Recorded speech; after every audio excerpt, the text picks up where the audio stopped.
Hey, hello there, science gang. Mr. Michalski here to lead an introductory lesson in the cardiovascular and circulatory system.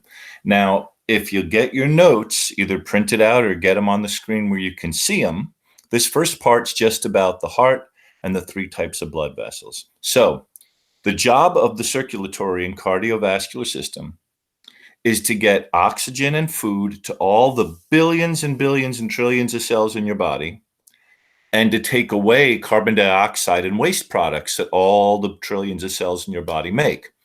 Now, because we're made out of so many cells, your cells can't absorb food and water and oxygen directly from, you can't just like press a hamburger into your skin. It doesn't work like that.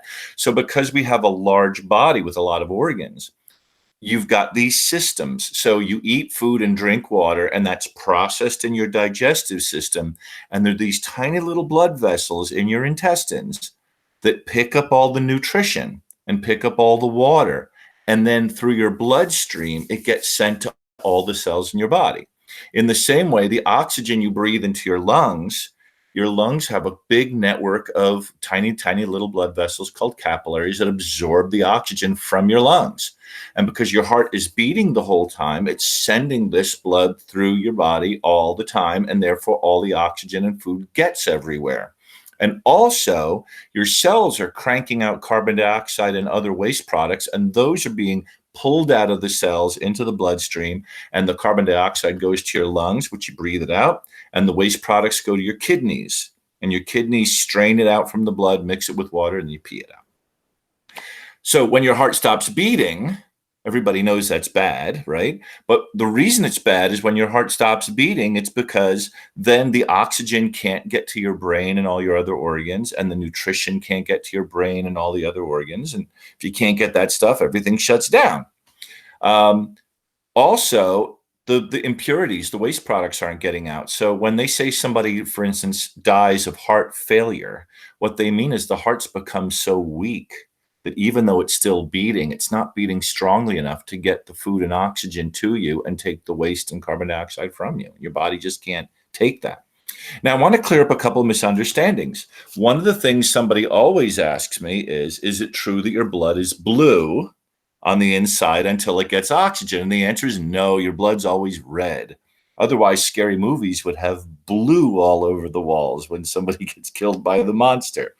But no, the reason people think this is a funny reason. And it's because all the textbooks in high school and college show the blood coming back from the body, going back to the lungs as blue, and showing the refreshed blood coming from the lungs and being sent by the heart back to the body as red.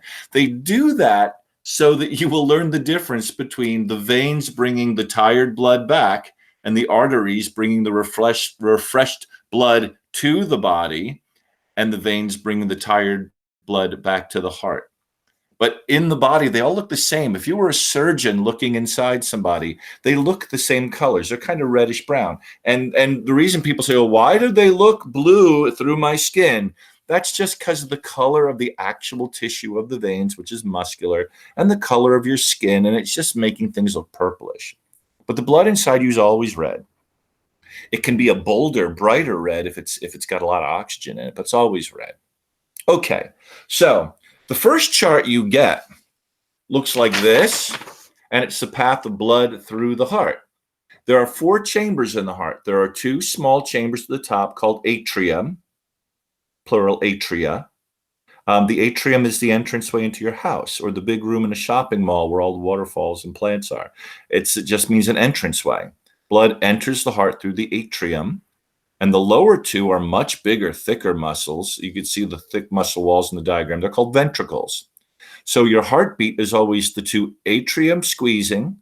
They squeeze blood down to the ventricles, followed by the 2 ventricles squeezing, which sends blood either to the lungs or to the body. So your heartbeat is boom, boom, boom, boom, boom, boom, atrium, ventricle, atrium, ventricle, atrium, ventricle, and the loud part's the ventricle. Da-doom, da-doom, da-doom, da-doom. The loud part's the ventricles, much stronger. So here's how it goes. Blood is coming back, right, from your body into something called the aorta, and then not the aorta, the vena cava, into the right atrium. Now, why is this called the right atrium when it's on the left side of the picture? With all these medical diagrams, you have to remember you're a doctor looking at a patient. This is not too much smaller than my heart would really be, by the way. So this is the right side of the person, and this is the left side of the person, right? So this is the right atrium. The blood comes into the right atrium and goes through some valves, which are little flaps of cartilage that act like one-way doors. So the blood can't backwash backwards. It goes through the valves into the right ventricle, which is a big chamber. When the right ventricle squeezes, the blood is sent off to the lungs, to the right and left lungs, or when you breathe in, the blood absorbs oxygen and it gives off your carbon dioxide, which you breathe out. And then the blood comes back from the two lungs into the left atrium through a little valve into the left ventricle, and then woof, off to the body. Once your heart beats that second time and it goes off to the body, those blood cells could go anywhere at all. It'd be like being stuck on a major highway and you can't change lanes and all of a sudden you're being forced into an exit ramp. Well, the blood just goes wherever it goes. It might go to your head, it might go to your toe, it might go to your stomach, but it'll eventually work its way back to the heart. Right atrium, right ventricle, off to the lungs to be refreshed. Back from the lungs, left atrium, left ventricle, off to the body. Back from the body, right atrium, right ventricle, off to the lungs. Refreshed with oxygen, back in, left atrium, left ventricle, off to the body. Okay? So if you were going to red and blue this thing, which you don't have to do because, like I said, they're not really red and blue, the blood coming back from the body is low in oxygen, which is why people tend to show it as blue. Okay, it's coming in that way. It goes through the ventricle and then off to the lungs. In the lungs, it's going to pick up oxygen. And in these diagrams, they always make it look redder when it comes back refreshed, all right?